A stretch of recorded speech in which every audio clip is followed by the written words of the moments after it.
Good afternoon, everyone. I will read a preamble to you, and then we'll start our meeting. Welcome to Wausau's Committee of the Whole. The purpose of this committee is to hear information as presented by the administrative team, discuss the information that was presented, and determine the most appropriate action to take.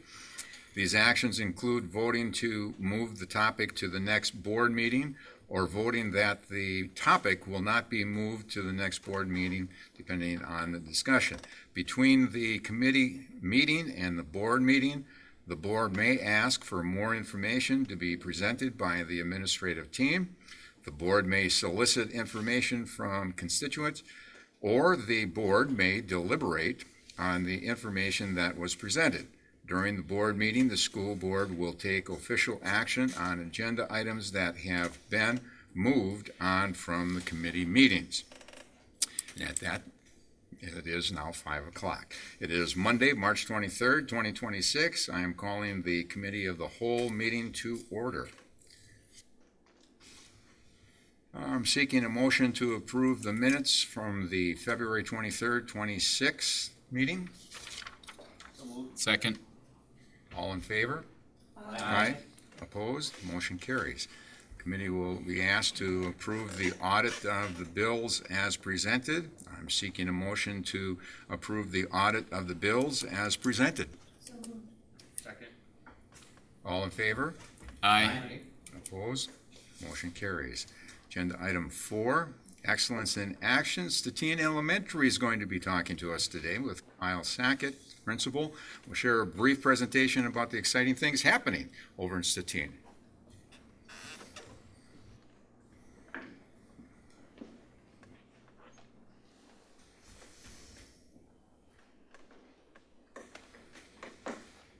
A good principal always passes this on to the students, to let the students do it. So I appreciate you greatly. I already tried to bribe a few of them to take my script from me too to do the intro because they would do a better job, but They look prepared. oh, they are very prepared. So, good evening. I'm Kyle Sackett, principal of Statine. On Friday, March 6th, we hosted our third annual Unity Day, and that included 15 presentations, which were members of our community, 2 of which are actually parents here this evening, and it also included some of our very own high school students who also came to present.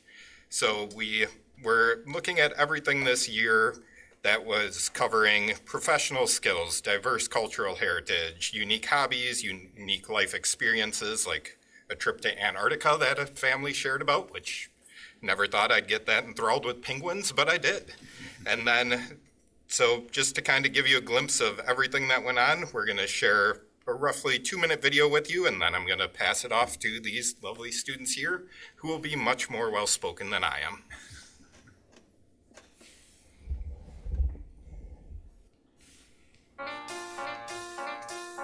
Wake up everybody, yeah, yeah, yeah. We are VIP, we are VIP. With some hard work, good vibes and community. U-N-I-T-Y in unity. What does respect mean to me? Accept each other, there's a right to be free. You, me, he and she. We can be just as we want to be. Respecting, but not expecting. Be good, never keep accepting. Open your ears, listen to others. Because we're all sisters and brothers. Wake up everybody, yeah, yeah, yeah. We are VIP, we are VIP. With some hard work, good vibes and community. U-N-I-T-Y in unity. Unity, working together. Friends through hard times and friends forever. See the bigger picture, the common goal. Make this a place we can all call home. Sometimes we all need a little kindness, and our community will help us find it. Wake up everybody, yeah, yeah, yeah. We are VIP, we are VIP. With some hard work, good vibes and community.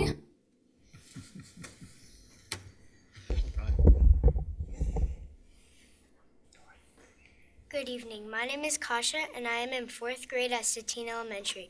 My favorite part of Unity Day was at the ski patrol presentation when they asked me to come up and they strapped me to the board, picked me up, and flipped me over. We also got to try on their vests and got to see how they strap up people's shoulders. One thing that I learned from Unity Day was that there are a lot of different cultures and careers that I didn't know about. And if you don't know about something, it doesn't mean you won't like it.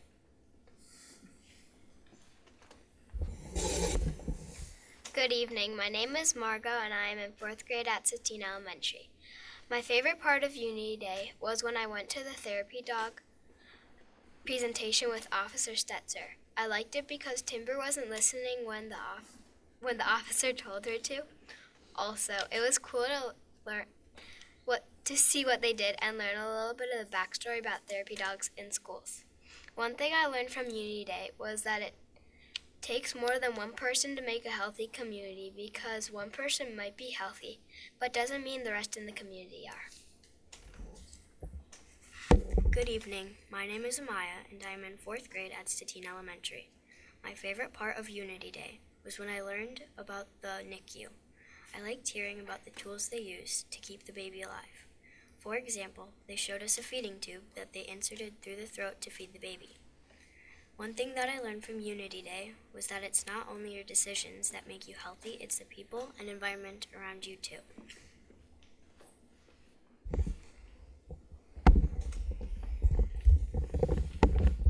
So I'll open it up if anyone has questions or comments before we close. Board? Any comments? Ladies, that was wonderful. You're great too. Yeah, I try. They're better. You are all very well spoken. I really appreciated how you shared what you learned and took away. Beautifully done. I think it's probably the best way I've ever seen something like that presented, because it's not, the saying diversity is our strength. I'm totally against that. I think learning about everyone's differences and learning how you can come together and be American, because we are all American together, I think Unity Day is probably the best way it could have ever been worded, and that presentation was awesome. Thank you. Thank you. So, as I mentioned, that was our 3rd annual Unity Day. We were very proud of how it all came together. We were really excited with the willingness of guests and presenters to come in. We're hoping it will grow in the years to come.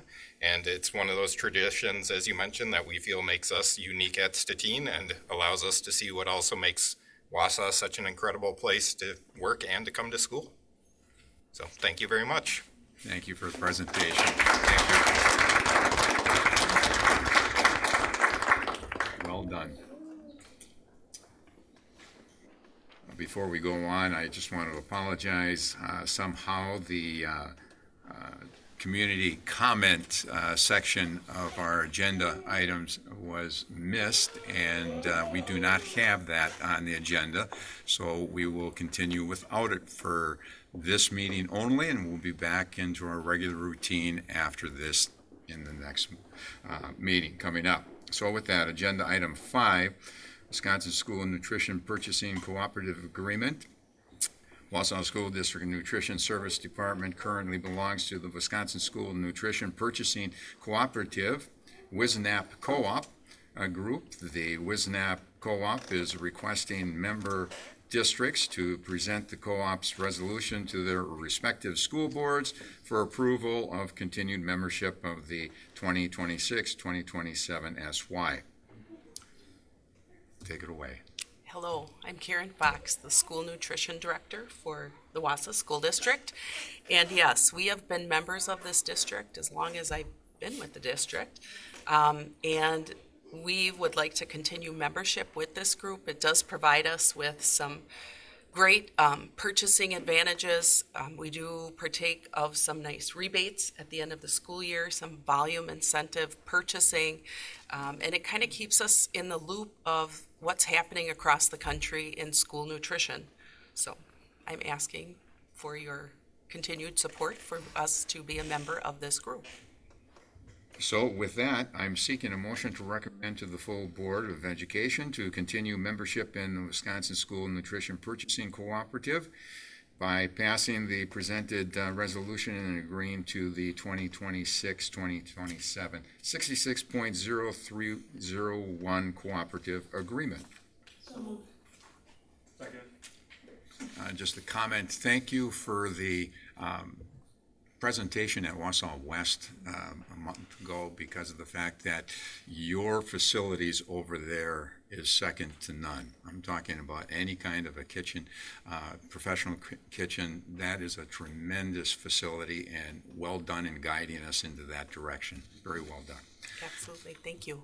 All in favor? Aye. Opposed? Motion carries. Thank you very much. Agenda item 6, Mr. Romansky, Director of Buildings and Grounds, will present information to amend the current Wausau School District facility use fee schedule to reflect the cost for use of the artificial fields and field lighting for the requested events. If the board agrees on the fee schedule, we are looking for approval to add it immediately. Could you put in just And so with that, I'm turning it over to you. next one? Good evening. Last fall, I presented various topics as it related to our current facility fee structure and our schedule. Specifically, we brought it to your attention the fact that we currently don't have a fee established for the synthetic turf fields or the lighting that were installed through the 2022 referendum. In Board Book, I summarized just some of the information I used from various facilities to determine our recommendation for the 2026-27 school year. A couple things I'd like to point out. Slide 3, please. Current factors in determining placement are not being modified at this time. We're able to work through the rubric, and I've done a lot of work on that, so we're gonna give her a shot this year through the 26 year. Slide 4, please. Except for what we're recommending tonight, the existing fees are not being modified at this time.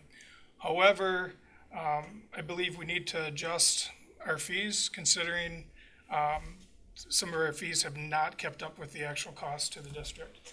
So I'd look at maybe making an adjustment to the fee costs in 2027, 2028 school year. So we recommend adding the following fees to the current fee schedule. If you look on this under the red text, the varsity turf fields, we're recommending $55 an hour for tier 2 groups and $125 for tier 3 groups. And then if you go below, we're looking at adding the lighting cost for the turf fields at $30 an hour for tier 2 and $125 for tier 3. Please keep in mind, per our facility use fee schedule, additional fees may be charged just depending on the needs of the user groups. So with that, I answer any questions you may have. Questions from the board? Yeah, go ahead. Just one question. There at West, obviously, one thing that kind of pushed us into this was, users hopping the fence or getting in and accessing, the field. So is there anything that we're going to be doing to try to, prevent that sort of use happening on the field, or? Yes, that's a common question that I've been receiving. So currently, we actually reached out to the ADs for both schools. They talked to the user groups, so we've been communicating with them. Plan. We think we have that plan in place. I'm currently working on the RFP for installing fencing at both east and west to try keeping some of the unauthorized folks from being in there. We'll get the pricing. My goal is that we'll get a contractor that will be able to install it shortly after the spring sports season, because it would interfere too much with the current activities, but that is our plan. We're looking at a 6-foot fence like is on the perimeter of the other areas, some gate changes, but we're kind of limited at west what we can do because of the space, but we think we have a pretty good plan in place. On that same note, East has a high fence around the turf field. They need some gating, but West is the one that has the short fence around it. Correct. East has a small section that runs behind the concession stand. Yeah, that's open. That goes there. up to behind the bleachers. Right. So we're gonna add we're looking at adding the section in there that will completely close that off. and gating that we need to take care of. I mean, the gating will have to be shut, but it should be enclosed. West, we may end up, we're gonna be removing some of the 4-foot fencing that's around the track, just because we can't go out too far, otherwise we're gonna be impeding on the soccer fields, practice fields, and so forth. And then along with some gating. Are you thinking about putting signage up? I know a lot of people say, well, a sign. People sometimes don't read the signs, but you know, when you have a sign, you can point to the sign and say, you're not supposed to be here, please get off. When people understand the fact that synthetic turf, if you don't take care of it appropriately, there's a lot of infection out there ready to happen. And if dogs and whatever, as John pointed out, are on those fields, that can cause a great problem. So signage, are we thinking about any of that as well? Well, I've been here for just over 3.5 years, and the signs have been there. We have a yellow sign that states they shouldn't be on the fields. So signs tend not to be read, but by having the fence, I think if you crawl over a 6-foot fence, I think you understand that you're not supposed to be in there. Versus the shorter fence, it's easier for it to pop in. So we can look at signing in addition, but I think the fencing is going to help tremendously. There's no doubt about it. The higher fence is the best way to go. Cheryl? So I anticipate this is going to be a let's talk about this at a later meeting question, but I'm going to throw it out here to start the conversation. With the grand closing for about 8 to 10 months starting in May, and Veninga's future uncertain, it kind of opens up a possibility for our auditoriums at East and West to bring in some additional funds for the district.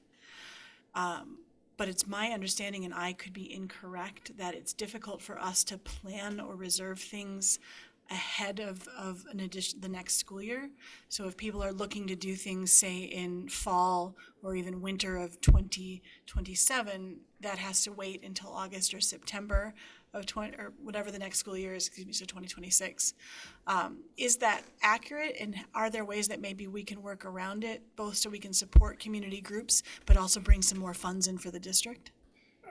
And I would have to, and I will refer to Emily a little bit Yeah.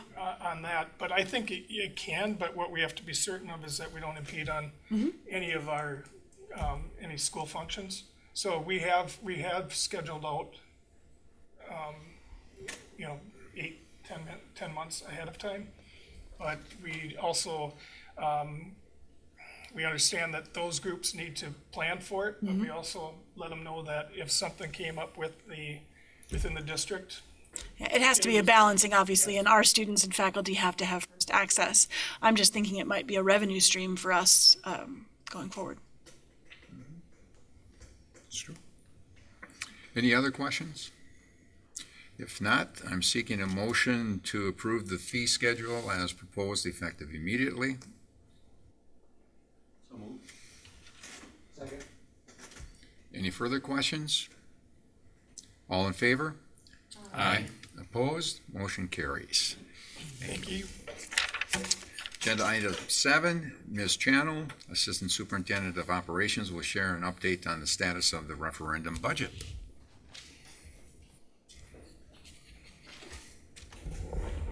All right, good evening. You have seen this summary update before. I'm just going to continue to bring it to you just so as projects are bid out, as things continue to move forward, you are aware of any changes. So Cassie, if you can scroll to that second page.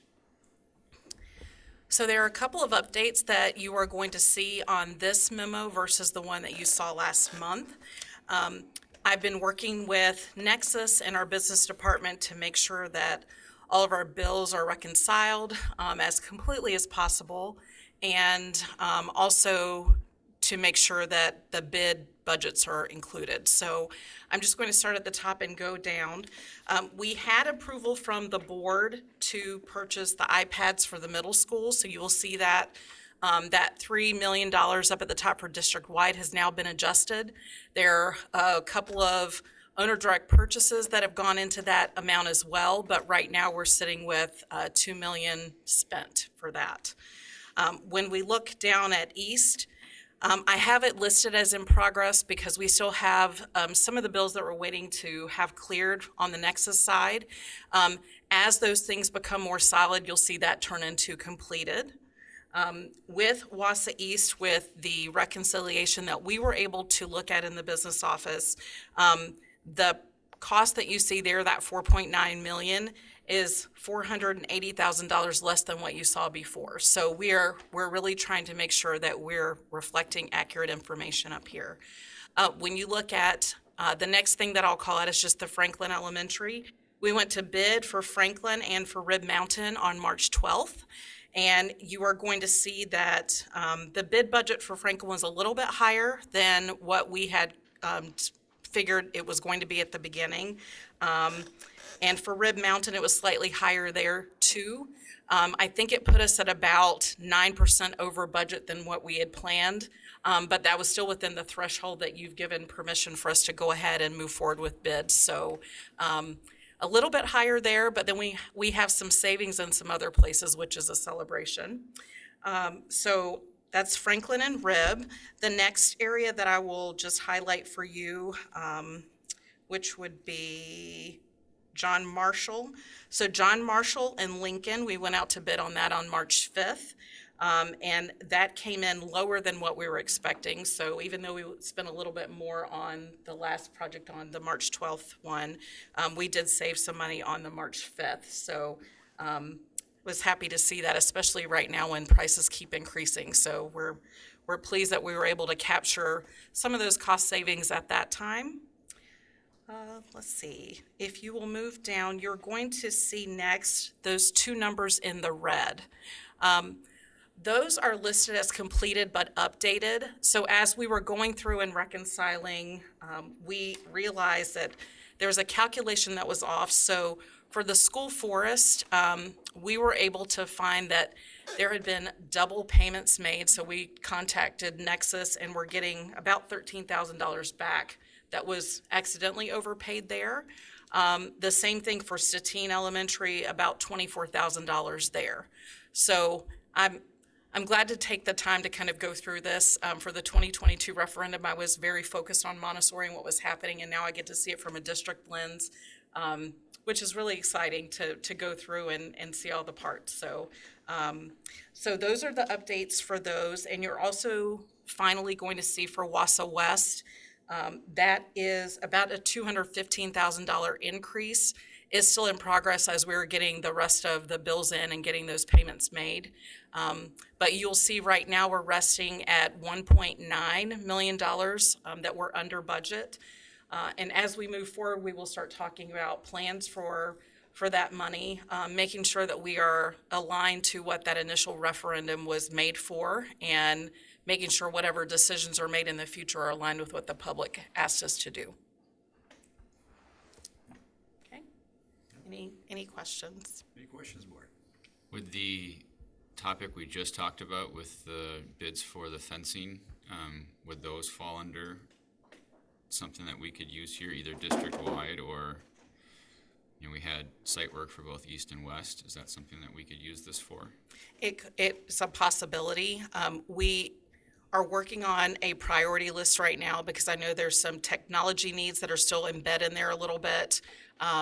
So yes, something that we can explore, and I'll add that to the list of Sure, things. there's a lot on that list, so, okay, thanks.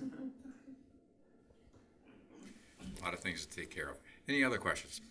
If not, thank you very much for the update, Elizabeth. Agenda item 8, committee will review proposed changes to the policies. Some suggestions are very small with only technical corrections. Others are more lengthy. And with that, I'm going to turn to Mr. Bushman to walk us through. So just as a reminder that this is from our last committee of the whole where we tabled it for this meeting, what I'll do is just go through each of the changes to the policies that we have. And if there's questions that you have along the way, just let us know. We can stop and discuss those. So I'll just begin with policy 0142.7, orientation.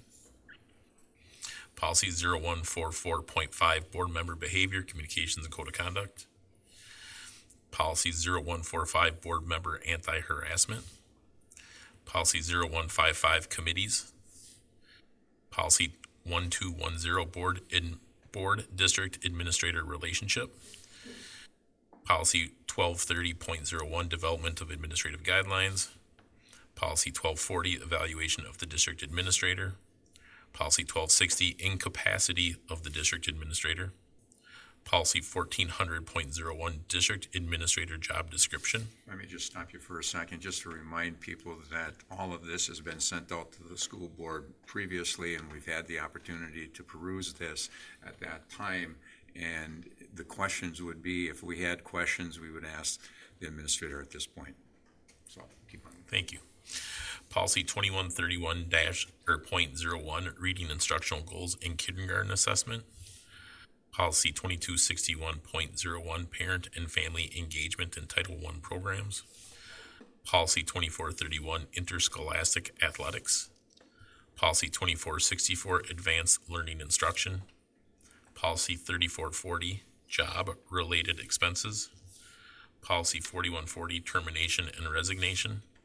Policy 4440, job-related expenses. Policy 5505, academic honesty. Policy 5111.01, homeless students. Policy 5112, entrance age.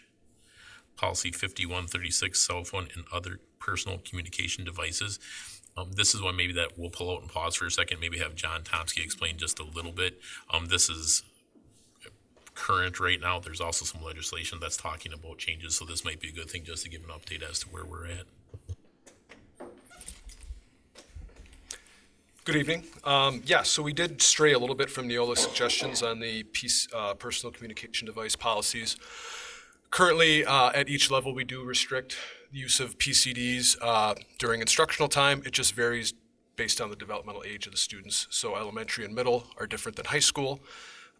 So the process of going away from one of the paragraphs that Neola had for us, we came together as an admin team. The middle schools drafted their version of it. The high schools drafted their current protocols and version of it, and then we just adopted it into the policy. The thought was the struck paragraph was just, it was universal to all schools and all students, and it didn't really meet what we do right now. We currently do restrict cell phone use during instructional time, but it just looks different at each level. So that was the rationale for that. That was the process for how we went about doing that. I know currently there is some legislation occurring I believe it's in the assembly right now, of a bell-to-bell no cell, which does not align with our high school protocol currently. If that legislation is passed, we will certainly update this policy to make sure we are in accordance with that law. And it probably is a good point to be made now that we've been following that for quite a while, that process. And we've been somewhat ahead of the game when it comes to everybody else. Now that the legislators are deciding on this, it could be more stringent, but yet we have tightened it down a while back. Just to make that aware to everybody. I'm sure that our legislators are watching right now, so I just want to let them know that what we're doing, which is bell to bell at middle school and elementary school and no instructional time at our high schools, is working. And we have an elected board here, elected by the community, who works with our experts here in our school district to create that policy, and it works. We don't need somebody from outside of our community telling us how to run this policy in our schools. We need local control, and that local control is working here. So you can stop watching the meeting now. I'm sure you're waiting to hear my thoughts on that before you went on to something else. With great anticipation. Thank you, John. Well said. And just so if legislation would make it through and it passes Governor Evers' desk, July 1st of 2027 is when we'd have to have a policy for it, so it would be after next year if that should happen. So thanks, John. Policy 5411, third grade promotion and retention. Policy 5514, use of personal transportation devices. Policy 5515, student use and parking of motor vehicles. Policy 5530, student use of possession of intoxicants, drugs, and paraphernalia. Policy 5895, student employment. Policy 6108, authorization to make electronic funds transfer. Policy 6147, debt management. Policy 6151, returned checks. Policy 6152.01, waiver of school fees and fines. That is a policy that we pulled from this batch. We believe there's some other work that we've done with fees that would be better grouped together. We'll bring it back to the board in the near future. It shouldn't impact us for next year. Policy 6235, fund balance. Policy 6320, purchasing. Policy 6800, systems of accounting. Policy 7310, disposition of personal property. Policy 7540.02, digital content and accessibility. Policy 7540.08, artificial intelligence. That's the conclusion for those policies from regular changes. The next group of policies are SSO policies. SSO is school support organization policies. And just the point is that all these policies were discussed and evaluated with our business department and then also with our building administration, athletic directors. It really talks about, again, the school support organizations. So I will begin with these as well. Policy 5830, student fundraising. Policy 6605, crowdfunding. Policy 6608, accountability and oversight of fundraiser and crowdfunding. Policy 6610, non-district supported student activity accounts. Policy 7230, gifts, grants, and bequests. Policy 9211, district supported organizations. Policy 9215, school support organizations. Policy 9700, relations with non-school affiliated groups. And policy 9700.01, advertising and commercial activities. Those are the conclusions of the school support organizations. The next batch that we have are technical corrections. Jim, I would suggest, unless Kale enjoys it, that for the technical corrections, which are literally just technical corrections that don't even necessarily need board action to change, but certainly board members could jump in if they have something, that Kale wouldn't have to read all of those, and just see if anybody wants to jump in on any of them. And that is given so that we can make those corrections without coming back in front of the board again with those. So Right, technical corrections that aren't substantive don't need board approval for correction anyway. But Kale, if you want to read them all, you can. But I would suggest they all look fine. I see a lot of nods and things of that fashion. I see that as a passage to move on. Kale does not like reading those, and he appreciates moving on. So. In the third person. Yes. The last batch is Act 57 changes. So Policy 1213, student supervision and welfare. Policy 3213, student supervision and welfare. Policy 4213, student supervision and welfare. And Policy 8462, child abuse and neglect. And that concludes our policies. And with that, I'm seeking a motion to move that the Committee of the Whole support endorsing these policies for the full board approval at the next board meeting. So moved. All in favor? Aye. Opposed? Motion carries. My goodness. Agenda item 9. I'm seeking a motion to adjourn. Second. All in favor? Aye. Opposed? Motion carries. Thank you, everyone.